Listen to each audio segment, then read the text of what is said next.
Friends, welcome back to my channel be happy. ತುಂಬಾ varieties of dosas ಇದೆ ಅಂತ ನಮಗೆ ಗೊತ್ತಿದೆ ಅಲ್ವಾ. ಬೇಕಾದಷ್ಟು ತರತರದ ದೋಸೆ ಮಾಡ್ತೀವಿ.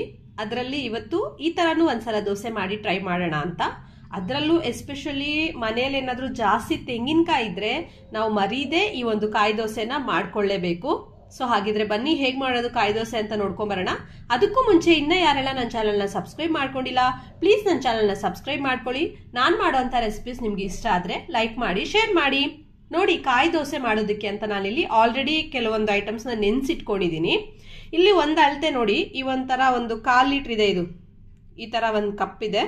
ಇದರಲ್ಲಿ 1 ಕಪ್ನಷ್ಟು ಕಾಯಿ ತಗೊಂಡಿದ್ದೀನಿ. ತೆಂಗಿನ ತುರಿ, ಕೊಬ್ಬರಿ ಅಲ್ಲ, ತೆಂಗಿನಕಾಯಿ ಅಥವಾ ತೆಂಗಿನ ತುರಿ ತಗೊಂಡಿದ್ದೀನಿ. ಇದೇ 1 ಕಪ್ನ ಅಳತೆಯಲ್ಲಿ ನಾನು 1 ಕಪ್ ಅಷ್ಟು ಅಕ್ಕಿನ ನೆನೆಸ್ಕೊಂಡಿದ್ದೀನಿ. ಸೇಮ್ ಕಾಯಿ ಎಷ್ಟು ತಗೊಳ್ತೀವೋ ಅಷ್ಟೇ ಅಳತೆಯಲ್ಲಿ ಅಕ್ಕಿನ ತಗೊಂಡಿದ್ದೀನಿ. ಹಾಗೇನೆ ಅದ್ರ ಜೊತೆ ಅದರಲ್ಲಿ ಅರ್ಧದಷ್ಟು ಈ ಅವಲಕ್ಕಿಯನ್ನ ನೆನೆಸ್ಕೊಂಡಿದ್ದೀನಿ. ನೋಡಿ, ಯಾವ ಅಳತೆಯಲ್ಲಿ ಕಾಯಿ ತಗೊಂಡಿರ್ತೀವೋ ಅದೇ ಅಳತೆಯಲ್ಲಿ ಅಕ್ಕಿ, ಅದರ ಅರ್ಧದಷ್ಟು ಅಳತೆಯಲ್ಲಿ ಅವಲಕ್ಕಿ, ಒಂದೇ ಒಂದು ಸ್ವಲ್ಪ ಅಂದ್ರೆ 1 ಸ್ಪೂನ್ ಅಷ್ಟು ಕಡಲೆಬೇಳೆ, ಒಂದು 15ರಿಂದ 20 ಕಾಳುಗಳಂತ ಅನ್ಕೋಬಹುದು, 2 ಸ್ಪೂನ್ ಅಷ್ಟು ಉದ್ದಿನಬೇಳೆ. ಇದಿಷ್ಟನ್ನ ಇದರಲ್ಲಿ ನಾನೀಗ ಆಲ್ರೆಡಿ ನೆನೆಸ್ಕೊಂಡಿದ್ದೀನಿ.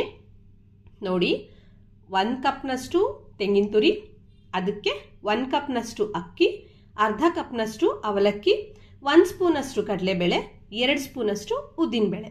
ಇದಿಷ್ಟನ್ನು ನೆನೆಸ್ಕೊಂಡಿದ್ದೀನಿ. ಕಾಯಿಯನ್ನು ನೆನೆಸ್ಕೊಳ್ಳೋ ಅವಶ್ಯಕತೆ ಇಲ್ಲ.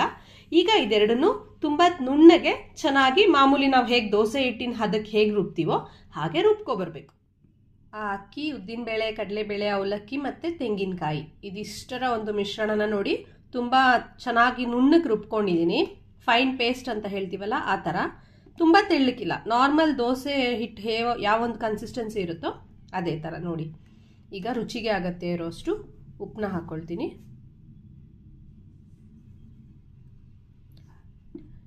ಈ ಕ್ಷಣ ರುಬ್ಬಿ ಆಗ್ಲೇ ಮಾಡ್ಬೋದು. ಒಂದು 15ರಿಂದ 20 ನಿಮಿಷ ಒಂದು ಸ್ವಲ್ಪ ಹೊತ್ತು ಬಿಟ್ರೆ ಸಾಕಿದು. ಓಕೆ, ಈಗ ದೋಸೆ ಮಾಡೋ ಅಂತಹ ಅಂದ್ರೆ ಟೇಸ್ಟಿಯಾಗಿರುವಂತಹ ಕಾಯಿ ದೋಸೆ ಮಾಡೋ ಅಂತಹ ಹಿಟ್ಟು ರೆಡಿಯಾಗಿದೆ. ಒಂದು ಸ್ವಲ್ಪ ಹೊತ್ತು, ಒಂದು 15 ಮಿನಿಟ್ಸ್ ಆದ್ಮೇಲೆ ದೋಸೆನ ಮಾಡ್ಕೊಳ್ಳೋಣ. ಒಂದು 15ರಿಂದ 20 ನಿಮಿಷ ಆಗಿದೆ. ಈಗ ನಾವು ದೋಸೆ ಹಾಕೊಳ್ಳೋಣ.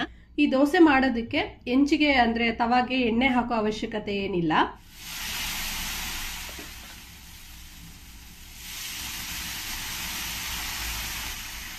ನೋಡಿ ಎಷ್ಟು ಚೆನ್ನಾಗಿ ಬರ್ತಾ ಇದೆ. ತಿನ್ನಕ್ಕಂತೂ ತುಂಬಾನೇ ಸ್ಮೂತ್ ಆಗಿರುತ್ತೆ. ಮೇಲೆ ಎಣ್ಣೆ ಹಾಕೋ ಅವಶ್ಯಕತೆ ಇಲ್ಲ. ಒಂದು ಲಿಡ್ನ ಕ್ಲೋಸ್ ಮಾಡಿ ನಾರ್ಮಲ್ ದೋಸೆ ತರ ಬೇಯಿಸ್ಕೊಳ್ಳೋಣ. ನೋಡಿ ಸ್ನೇಹಿತರೆ, ಸೂಪರ್ ಸಾಫ್ಟ್ ಆಗಿರುವಂತಹ ತೆಂಗಿನಕಾಯಿ ದೋಸೆ ಈಗ ರೆಡಿ ಆಗಿದೆ. ಇದನ್ನ ಮತ್ತೆ ಇನ್ನೊಂದ್ ಕಡೆ ನಾವು ತಿರ್ಗಿಸಿ ಬೇಯಿಸಕ್ ಆಗಲ್ಲ, ತುಂಬಾ ಸ್ಮೂತ್ ಆಗಿರುತ್ತೆ. ಒಂದ್ ಕಡೆ ಬೇಯಿಸಿದ್ರೆ ಸಾಕು. ಈಗ ಇದನ್ನ ಪ್ಲೇಟ್ಗೆ ಶಿಫ್ಟ್ ಮಾಡ್ಕೊಳ್ತೀನಿ.